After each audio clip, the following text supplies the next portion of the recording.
Olhe para quem está do seu lado. Faça um A de fio. Faça um A. Não, faça. Não é fale, faça. Faça um A de terror.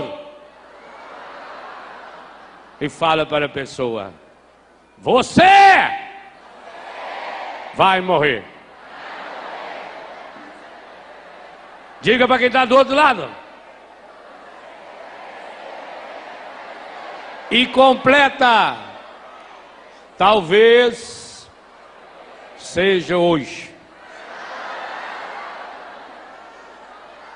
Aqui vocês vejam uma coisa, meus irmãos. Pronto. Acabou?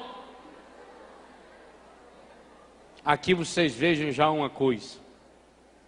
Por que São Paulo pedia no ano 55, quando ele escreveu esse texto, nós estamos vivendo até hoje? Nós ignoramos, ou queremos ignorar a morte. Meus irmãos e minhas irmãs, vou dizer uma coisa muito séria a vocês. A grande maioria dos católicos ainda estão com a compreensão da morte sob o jugo do encardido.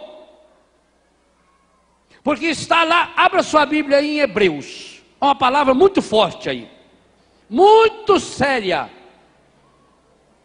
Hebreus, capítulo 2.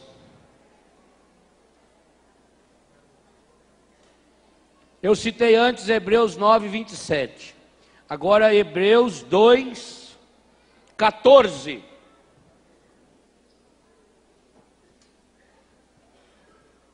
Porquanto os filhos participam da mesma natureza, da mesma carne e do sangue, também ele, Cristo, participou. Para quê? A fim de destruir pela morte, olha o objetivo pelo qual Jesus morreu, destruir pela morte aquele que tinha o império da morte. Quem é que tinha o império da morte? Isto é, o demônio. E libertar aqueles que, leia bem alto aí na sua Bíblia, aqueles que, pelo medo da morte, estavam toda a vida inteira, sujeitos a uma verdadeira escravidão. Por que Paulo diz isso que nós estamos meditando aqui na carta aos Tessalonicenses? Irmãos, não queremos que ignoreis coisa alguma a respeito dos mortos, porque além de perder a esperança na vida, acontece isso que o autor sagrado fala nos Hebreus. A pessoa que tem medo da morte, ela se torna escrava do demônio. Por isso que nós pedimos para Maria: rogai por nós, vírgula, pecadores. Por que esse vírgula depois do nós e o pecadores entre vírgula? Porque Maria não teve pecado, mas foi humana. Por que nós pedimos para Maria? Aqui, eu vou falar uma coisa absurda para muitos que estão me ouvindo. Azar. Por que no Pai Nosso a gente não pede pela nossa morte? Porque como é que foi a morte de Jesus? Violenta, a pior de todas, a mais medonha de todas. A morte de Jesus é tudo aquilo de trágico que o ser humano podia imaginar. Nós pedimos para Maria, por quê? Olha aqui a inspiração de Deus. Nós pedimos a Maria porque a morte de Maria foi tão serena, foi tão tranquila, foi tão maravilhosa, que a igreja chega a dizer que Maria não morreu. Não morreu como os outros. Maria dormiu. Dormiu para esse mundo. E aí tem uma coisa espetacular em Maria, que conosco vai ser um pouquinho diferente. Como o corpo de Maria não experimentou a corrupção do pecado, então Maria na glória, ela levou aquele mesmo corpo que ela tinha em vida. O nosso corpo, esse corpo que vocês estão vendo aqui, Um dia, se Deus quiser e Nossa Senhora interceder, e eu não der muita bola fora, vocês vão ver esse corpo no céu. Sim, mesmo que se eu morrer, por exemplo, que me der uma gangrena aí no braço, eu perder o braço, ficar sem braço. Chegar lá no céu, vocês vão ver que eu vou estar de braço. Uma pessoa que tirou uma perna, ou você que já está escangalhado, velho, você vai chegar no céu, você vai ficar novinho em folha. É sorte. No céu, pessoa muito gorda, no céu fica magro. Sim. Porque a morte vai purificar tudo que foi estragado. A pessoa cheia de ferida, fedendo, esse corpo semeado na corrupção vai ressuscitar limpo, sarado. Inclusive, quem vai para o céu, torça para você ir, a pessoa é tão dona desse corpo que ela consegue se locomover como o próprio Jesus ressuscitado e Maria. Por isso que Nossa Senhora pode aparecer, por exemplo, apareceu aos pastorinhos, apareceu a Bernadette Subiru e em tantos outros lugares. Porque esse corpo é glorioso. Por isso nós pedimos para Nossa Senhora, rogai por nós pecadores, que hora? Agora e na hora. Sabe, meus irmãos, há uma íntima relação entre o agora e o hora da nossa morte. Os monges antigos, quando eles se encontravam nos mosteiros, sabe como é que eles se saudavam? O que que um dizia para o outro? Bom dia, boa tarde, paz de Jesus, o amor de Maria, Deus te ama? Não. Eles diziam uma expressão em latim, da qual vocês conhecem um pedacinho, porque já teve muito filme, já teve muita poesia em cima disso. Um monge, quando encontrava o outro, dizia assim: memento moris. Grava essa frase. Diga para quem está do seu lado: memento moris. Memento moris. O que significa essa frase? Vais morrer. É. Um monge virava para o outro e falava: memento moris. Lembre-se, memento, de memória. Lembre-se, vais morrer. E como é que o outro respondia? Deus me livre e guarde. É assim? Como é será que o outro respondia? Terezinha sabe, mas não está lembrando. Sociedade dos Poetas Mortos. Não era isso. Memento mori, você também. Aí eu não inseri em latim. Graças a Deus, também não. O que será que ele respondia? Amém? Não.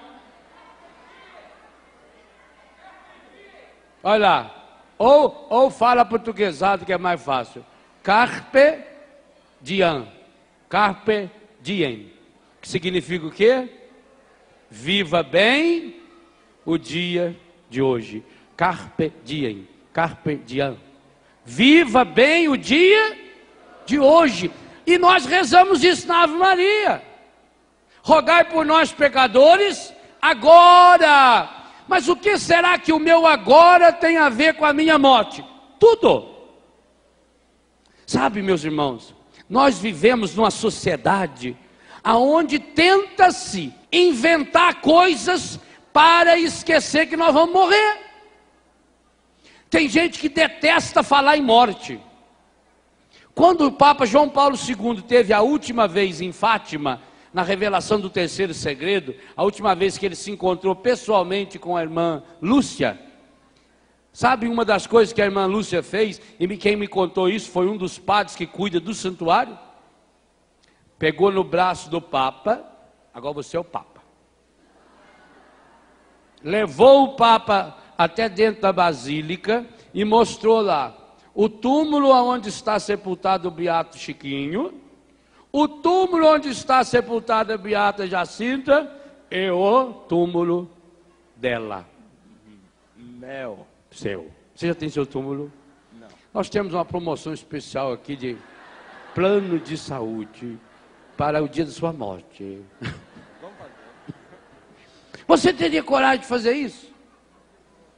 E o Papa abençoou o túmulo dela. Que lindo! Só vai caber direitinho aí, irmã.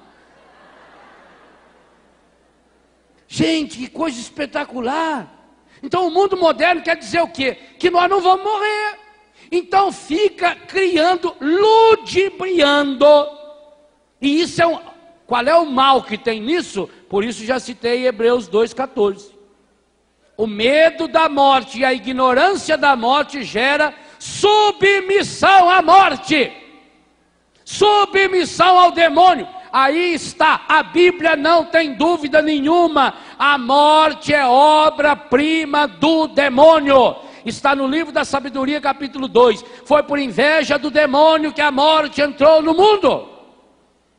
A morte não vem de Deus. Deus não quer a morte do pecador. Ezequiel capítulo 18. Deuteronômio capítulo 30. A morte não estava no plano de Deus. O ser humano criado no plano de Deus, ele foi criado no plano material para saborear Deus e depois então, suavemente ele passaria, inclusive sem a morte. São Paulo também prevê essa possibilidade, também para os cristãos do seu tempo, passaria dessa para outra dimensão da vida, mas numa continuidade. Essas repulsas que nós temos à morte é coisa do demônio. Se você, meu irmão, tem medo da morte, da sua morte ou de alguém que já morreu, hoje você precisa pedir essa grande graça ao Senhor pelas mãos de Nossa Senhora. Rogai por nós pecadores agora e na hora da nossa morte. Todo ano, quando a igreja celebra o Natal, as leituras nos falam de esperança. Um menino nos foi dado. A criança na manjedoura é a fragilidade da vida que nasce, da vida que precisa ser cultivada. Agora, quando nós ficamos essas festas do mundo, é só para isso. É uma tentativa de fazer você não pensar no seu memento moris. Você vai morrer. Sabe, a gente não deveria pensar na morte como inimiga. Primeiro porque um dia, mais cedo ou mais tarde, nós vamos nos encontrar com ela. Mas até a gente não devia pensar na nossa morte em si. Na nossa morte, o que eu posso fazer na minha morte? Não posso fazer nada. Você vai contra a vontade? Mas vai. Para a gente entender bem a mística da morte, que os santos gostavam tanto de rezar, a gente devia de começar a pensar nas pessoas que a gente ama. Você deve ter muitas pessoas que você ama que ainda não morreram. Eu queria que a senhora, que é mãe, pensasse na fragilidade do seu filho no seu colo, morrendo. E digo uma coisa a você, tá? Pelo amor de Deus, é por amor de Deus mesmo? Digo uma coisa a você, se você não pensar nisso, você nunca vai amar essa criança. Nunca. Mulher, pensa no seu marido morto. Senão você nunca vai amá-lo. Sabe por quê? Amar é preparar o outro para entrar definitivamente no coração de Deus. Isso é amar. Como é que você vai preparar se você não quer deixar ele passar para lá?